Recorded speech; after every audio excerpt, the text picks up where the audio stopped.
Bom dia, pessoal. Bem-vindos à nossa aula de revisão sobre as funções inorgânicas. Tá? A gente já estudou as 4 principais funções inorgânicas, que foram os ácidos, as bases, os sais e óxidos. E hoje, nessa aula, a gente vai fazer uma revisão, tá, sobre esse conteúdo. Eu espero que vocês tenham assistido com tranquilidade, com atenção às aulas anteriores, porque essa aula aqui, como vai englobar todo o conteúdo, ela não pode ser muito extensa, então a gente vai fazer uma revisão daquilo que é mais importante, certo? Então eu espero que vocês prestem bem atenção e no final da aula vai estar disponível no Classroom uma atividade para vocês, uma atividade complementar para vocês responderem sobre o conteúdo, certo? Então fiquem atentos e vamos à nossa aula de hoje, ok?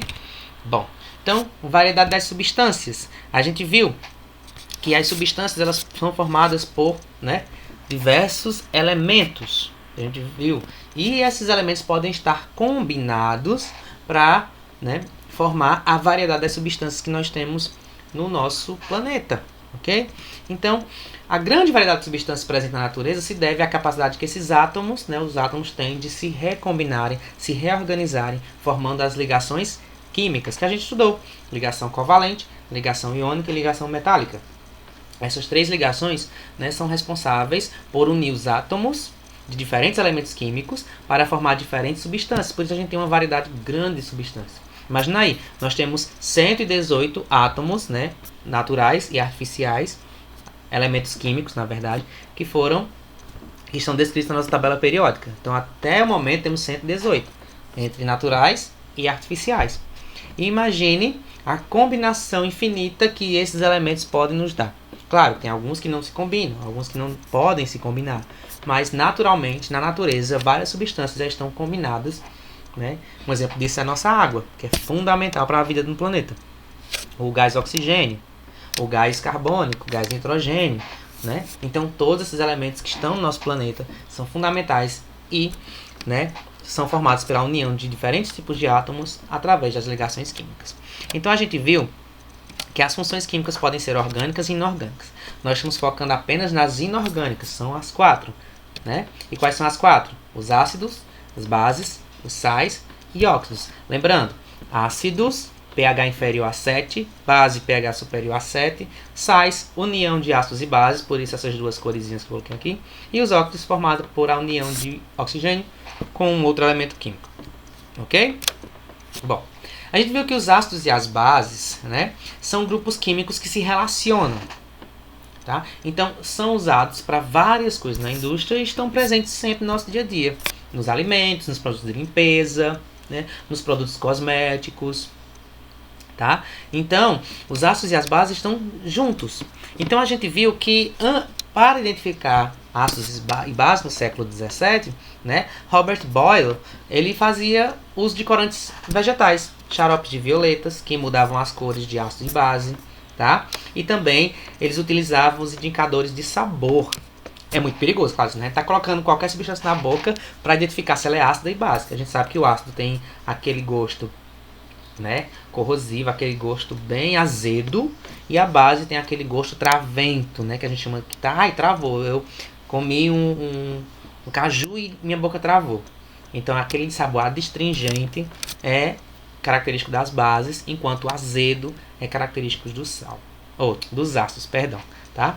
Então, hoje em dia fazemos uso de indicadores, tá? Para diferenciar ácidos e bases. Por quê? Porque é muito perigoso, como eu falei para vocês, a gente está experimentando as coisas para saber se tem um gosto azedo ou se tem um gosto adstringente.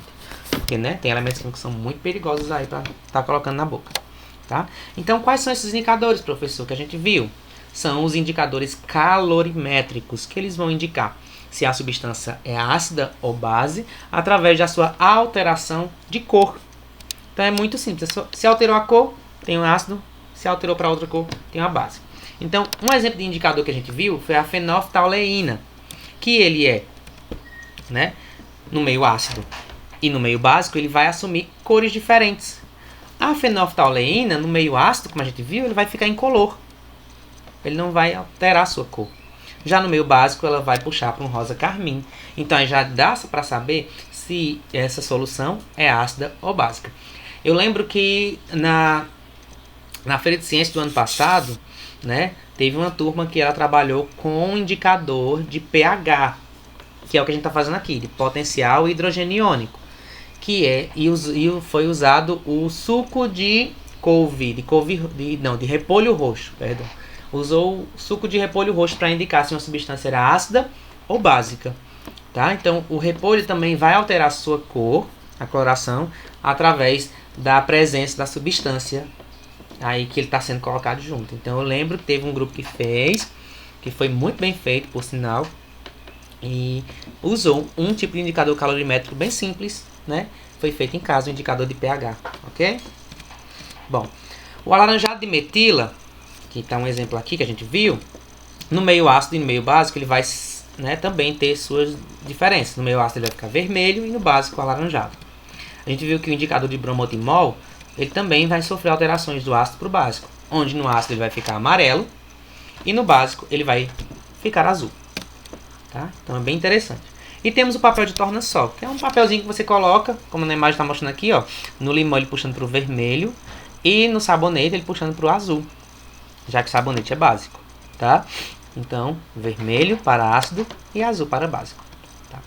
E aqui nós temos a escala de pH. Lembrando que pH é o potencial hidrogeniônico. O que é isso, professor?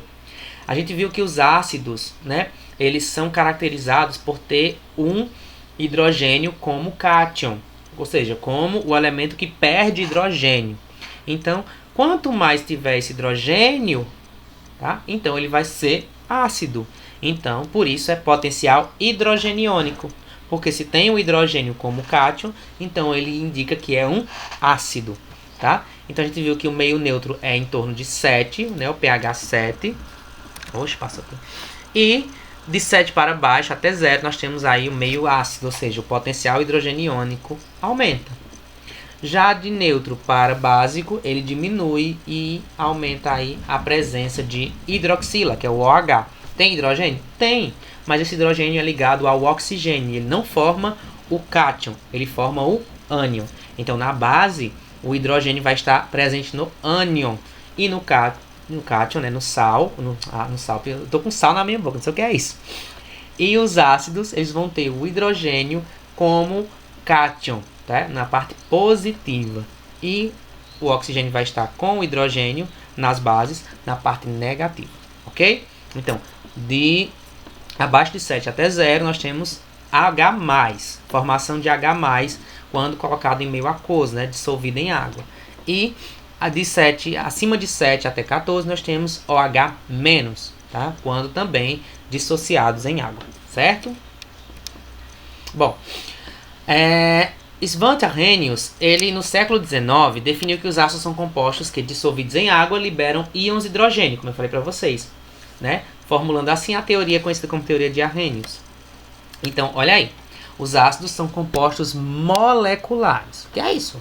Moleculares é porque são formados por ligação covalente. Não esqueçam disso. Ácidos são elementos formados por ligação covalente.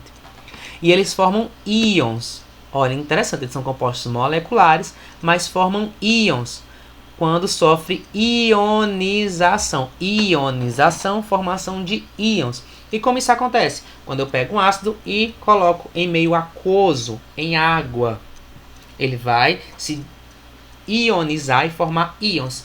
H+, e um ânion, que é o negativo. Ele vai sempre liberar H+. E qualquer outro elemento que esteja ligado a ele vai ser o negativo. Ok? Ou vai ser o negativo. Ok? Já ia trocando.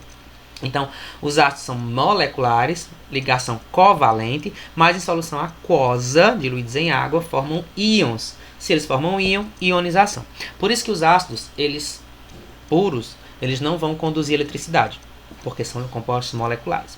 Mas quando dissolvidos em água, quando ionizados em água, eles passam a conduzir eletricidade, porque formam íons, e íons são carregados de carga elétrica. Ok? Não esqueçam disso.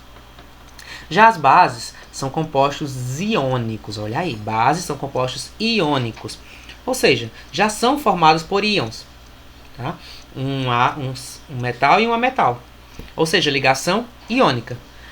Quando em solução aquosa, eles não vão formar íons, porque ela já é formada por íons. As bases já são formadas por íons. Então, em meio aquoso não vai formar íon, vai fazer apenas o quê? Separar os íons. Já estavam juntos, vai separar. No ácido não, vai formar íons. Na base vai apenas separar. Isso é chamado de dissociação. Dissociação porque apenas separa, não forma íons. Só separam os íons que já existem. Já os ácidos, eu tenho a formação de íons, por isso é ionização, tá, gente? Preste atenção nisso daí. E aí, como eu falei para vocês, elas são soluções eletrolíticas. O que é isso? Que em meio aquoso, dissolvidos em água, vão conduzir eletricidade. Por isso, eletrolíticas, tá? Então, um exemplo aqui, ó, o ácido o cloreto de hidrogênio, tá? Que nesse caso que seria o ácido clorídrico, tá? Ele está aqui, em forma gasosa. Ele não conduz corrente elétrica. No entanto, quando ele é dissolvido em água, solução aqui, ó, ele torna-se uma solução eletrolítica, então capaz de conduzir eletricidade, tá? O mesmo acontece com as bases, tá? Então, ó, em meio aquoso, vai liberar H+, lembrando que os ácidos sempre liberam H+, e liberam um íon ânion, tá? Bom, então, concluindo. Ácido é uma substância que, quando dissolvida em água, sofre ionização, produz o íon H+, como exclusivo dos ácidos, tá? Então, ó, nessas duas informações aqui, ó, o ácido sulfúrico e o ácido nitroso, nós temos aqui a liberação de H+, tá? Então, aqui, nesse caso, quando dissolvidos em água, quando ionizados, eles vão conduzir eletricidade, ok? Já a base é uma substância que, como já é formada por ligação iônica, ela vai apenas se dissolver, dissociar na água, soltar os íons, negativo e positivo. Sendo que a base libera exclusivamente a hidroxila, ou o hidróxido, porque é hidrogênio com oxigênio, negativo, que é um ânion, tá? Então, um exemplo aqui, ó, o hidróxido de sódio vai liberar Na+, e vai liberar como exclusivo dele o OH-. O hidróxido de cálcio também, tá? Vai liberar Ca2+ e OH-. Lembrando que esse 2 aqui, ó, como é ligação iônica, ele vem para o Ca positivo. Como aqui não tem nada, vem só o sinal de negativo. Tá? Lembrem disso, da questão da separação, da volta das cargas. Tá? Bom, os sais, como a gente viu, são compostos muito comuns no nosso cotidiano. A gente pode ver nessa imagem aqui, né? O cloreto de sódio, o bicarbonato de sódio, o carbonato de cálcio, o sulfato de cálcio. São muito comuns. E eles são formados pela reação química entre um ácido e uma base. Olha como é interessante. O ácido, que é aquela substância azeda, e a base, que é aquela substância adstringente, quando reagidos, eles vão produzir um sal e vão liberar água. Olha que interessante. Então, toda reação de formação de sais, ela ocorre liberando água, ou seja, ela ocorre no meio aquoso, porque ocorre a liberação de água. Tá? Então, olha aqui. Eu tenho um ácido mais uma base, formando um sal e água, porque eu vou liberar água. Olha o exemplo aqui, do HNO3 em meio aquoso, mais o KOH. Então, aqui eu tenho o ácido nitroso e eu tenho o hidróxido de potássio. Quase não sai o nome potássio. Então, um ácido e uma base. Se eu coloquei em água aqui, eles vão reagir, meio aquoso. Então, vai produzir o sal aqui, tá? O salzinho e a água. Então, nós temos o nitrato de potássio, tá? Nitrato de potássio mais água, tá? Ok? Então, como eu vou nomear os sais? Então, é interessante que os sais, eles têm terminação do seu ânion. Tá? O ânion ele tem a terminação hídrico, oso e ico. Mas quando se torna um sal, o ácido sempre tem essa terminação, tá? Mas quando se torna um sal, ele muda para essas terminações aqui. Olha o caso aqui, ó. Nitrato. Nitrato. Olha aqui, então se é ato, então ele tem ico no final. Então aqui seria o ácido nítrico. O ácido nítrico. Formando aí o nitrato de potássio. Então, ó, hídrico, oso e ico. Se ele terminar em hídrico, ele vira eto. Se ele terminar em oso, ele vira ito. Se ele terminar em ico, ele vira ato. Ok? Lembrando que eu sempre coloco primeiro o nome do ânion com a terminação trocada, a de ácido eu troco para de sal, coloco o DE e coloco o nome do cátion que está ligado, ou seja, o negativo primeiro e o positivo depois. Mas apenas no nome o negativo vem primeiro, mas na fórmula o positivo vem primeiro, tá vendo? Ó? Esse aqui é o positivo, vem pra cá. Esse aqui vai formar negativo. Esse aqui é positivo e esse é negativo, então o negativo vem pra cá. Tá? Na fórmula o positivo vem primeiro, depois o negativo. Mas na nomenclatura vem o negativo primeiro e o positivo depois. Tem essa trocazinha, a gente tem que ter muita atenção para não cometer esse erro. Tá? Um exemplo aqui. Ácido clorídrico, hídrico e hidróxido de sódio. Percebam que o sódio que está aqui no hidróxido veio para o primeiro. E o Cl que está aqui veio para o segundo. Tá? E liberou H e O. Então H2O, água. Como é ácido clorídrico e sódio, então vai ficar o que isso aqui? Hein? Lembrando que na nomenclatura vem o negativo primeiro, então vai ficar cloreto, hídrico troco por eto, cloreto de sódio. Nome do ânion e nome do cátion, tá? Cloreto de sódio, ok? Os sais, eles podem passar também por dissociação, assim como as bases, já que o sal é formado por um positivo e um negativo, assim como as bases, né, formado por ligação iônica, então eles podem sofrer ionização na presença de água, ou seja, separar os seus íons. Os sais também no estado sólido, eles também não conduzem eletricidade, mas no estado líquido eles vão conduzir, tá? Quando são dissociados, eles conduzem eletricidade, ok? Então um exemplo aqui, ó, X mais Y, XY, que é um sal, na presença de água, isso aqui é a presença de água, vai liberar X mais e Y menos. Então, esses dois aqui vão conduzir eletricidade porque são íons dissociados, ok? Os óxidos. A gente viu que os óxidos são compostos binários. O que é isso? Formado pela união de dois elementos apenas. E um deles, obrigatoriamente, é o oxigênio.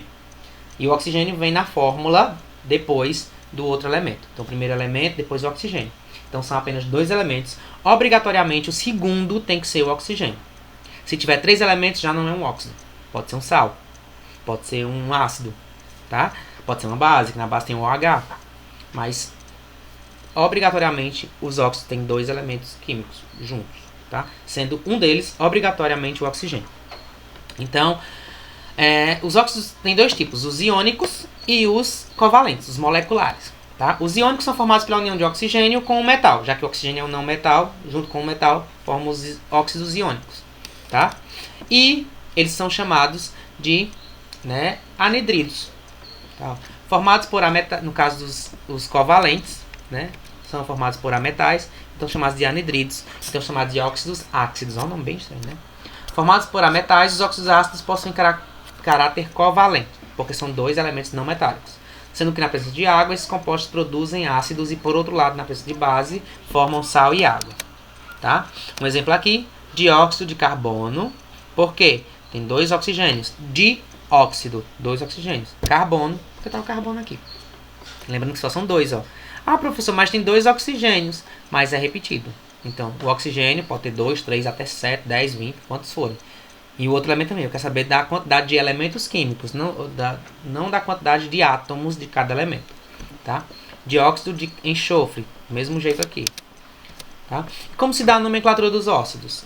Fácil. Eu vejo a quantidade de oxigênio, coloco o prefixo mono, di, tri, tetra, tá? E assim por diante. Mas o nome óxido depois a quantidade de átomos do outro elemento e a quantidade de elementos. Um exemplo. Dióxido de carbono, porque só tem um carbono, 2 oxigênios. Trióxido de enxofre, 3 oxigênios e 1 enxofre. Heptóxido de dicloro, ó, porque eu tenho 7 oxigênios e 2 cloros.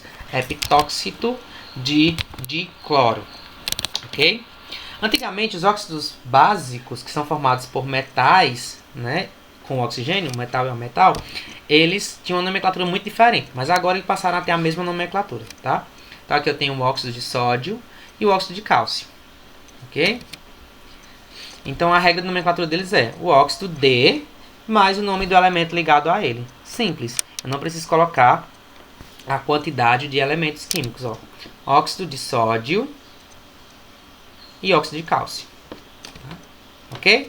Bom, então essa foi a nossa aula de revisão. Espero que vocês tenham, né, tirado alguma dúvida. Eu estou disponível para tirar a dúvida de vocês no horário das aulas, pela manhã, né? Vocês podem me procurar. À tarde é mais difícil eu responder vocês, porque eu também estou atendendo alunos de outra escola e fica mais complicado. Tá? Mas pela manhã, no horário das nossas aulas, vocês podem mandar suas dúvidas. Lá no Classroom vai estar essa aula e também vai estar uma atividade para vocês de revisão complementar, certo? Então, fiquem bem, se cuidem, boa aula e até a próxima aula. Sim, e boa prova. Façam com atenção, estudem façam toda a atenção do mundo, pelo amor de Deus. Leiam bem, calmamente e estudem bastante, ok? Então, até a próxima aula. Tchau, pessoal.